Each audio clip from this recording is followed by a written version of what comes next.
I'm Manouk Akopyan. Thank you for tuning in, and thank you to our partners, personal injury attorney Nelson Gevorkyan. Hi, everyone. I am joined by UFC lightweight veteran King Green, getting ready to face Mauricio Ruffy, UFC 313 in Las Vegas on March 8th.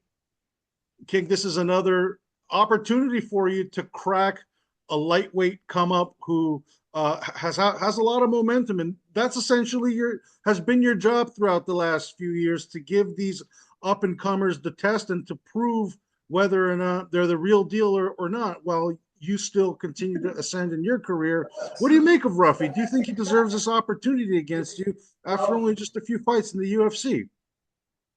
I don't have a say-so in that. That's the UFC bosses, and they write the story, They write the story, and so that's who they want me to fight. I look at it like I'm a contract killer. I don't have really choices. They just send the contract in and say, bring home his head. And so that's what it is. Absolutely. What do you make of Mauricio? Have you got a chance to see some tape on him? Only 2 fights in the UFC, the Dana White Contender Series, but he's just another one of these Brazilian upstarts who's making a name for himself. What do you make of him? I don't know much about him. I watched the last 2 fights and stuff. Flashy type of guy, really smooth, got some power. That's all I can really say about him. What do I think about him? I just think he's pretty tough, but I feel like it's time for him to get tested and see if he's really on this level of fighters. Absolutely. And you've been rotating a win and a loss in your last 3 fights. I think you're trending towards a win on this one. If we're going by recent history, what do you have to do to beat him? What do I have to do to beat him? Just outsmart him, show him that everybody else he's not fought anyone like me. My style is a lot different from everyone else's that he's competed with thus far. These things, when he get in here with me, it's going to be much different. Last time out we saw you, it was against Paddy Pimblett. UFC putting a lot of stock into him.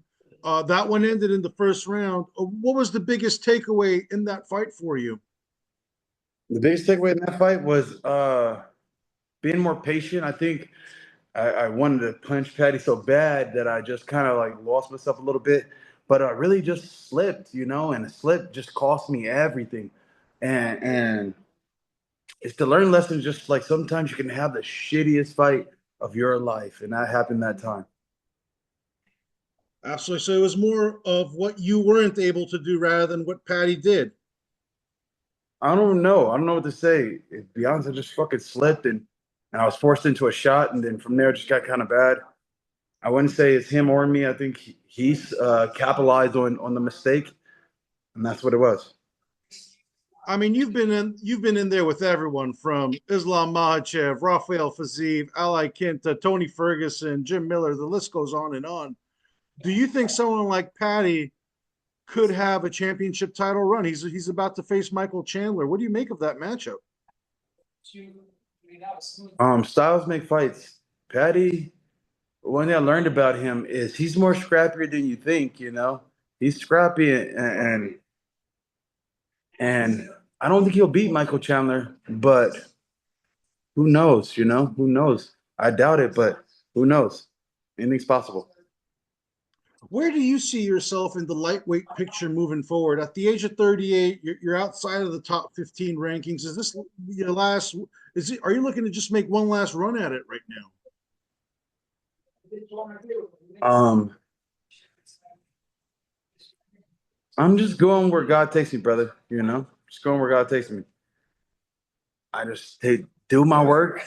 I don't really try to focus on where this pathway is going, if I'm going up or if I'm going down. I'm more so focused on the things that I'm accomplishing from these things, from taking these opportunities.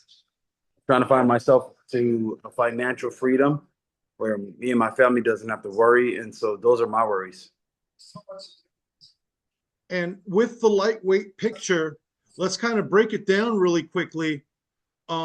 What do you make of Ilia Topuria joining 155? You think he has a real shot at the title?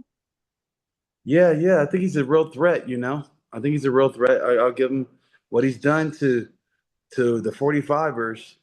He's been pretty nasty, and He throws with everything he's got. He's could have a great chance, But just when it comes to someone like Islam, I don't think Islam's going to give him time to pepper him or anything like that. I think he'll be too strong.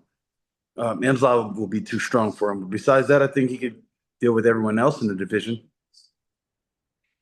Um, do you think anyone beats Islam at this point at 155 pounds?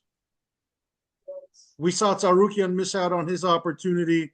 He's the number one contender. Do you think someone like Tsarukyan would have had a shot against Islam? We already saw it once, and I think Islam is just getting better. So is Arman, but I felt like Islam got so much more better. Um, I don't know. I don't think I see anybody beating him. Speaking of Armand, have you two squashed your beef? Are you guys now cool when you run into each other? Yeah. It's cool. I didn't know what was going on, bro. I was on a phone interview and he just ran up on me. I was like, what's going on? But like six guys, and I was just like, what the heck? I don't know what's going on. I'm a cool guy. I don't bother nobody, bro. I don't fuck with nobody. I don't bring drama or nothing. And so then I saw the situation. I'm like, oh, you guys are trying to punk me, with all these guys. I'm still willing to fight in front of all these people, but I already knew security was everywhere. So I was like, we're not gonna fight each other. Like, and so he gave me a little shove. And so that shit was cool. And then we went and found them downstairs, beat a couple of his homies up, you know what I mean? But I talked to him after that shit, like, bro, I don't got no problem. You came tripping on me, and I'm gonna throw down anytime you want to throw down. But we're cool. We're cool. There's no issues. And he was like, oh, my bad, brother. I'm like, it's cool. We're good. Absolutely. That's good to hear. And on this same card, we got Rafael Fiziev versus Justin Gaethje.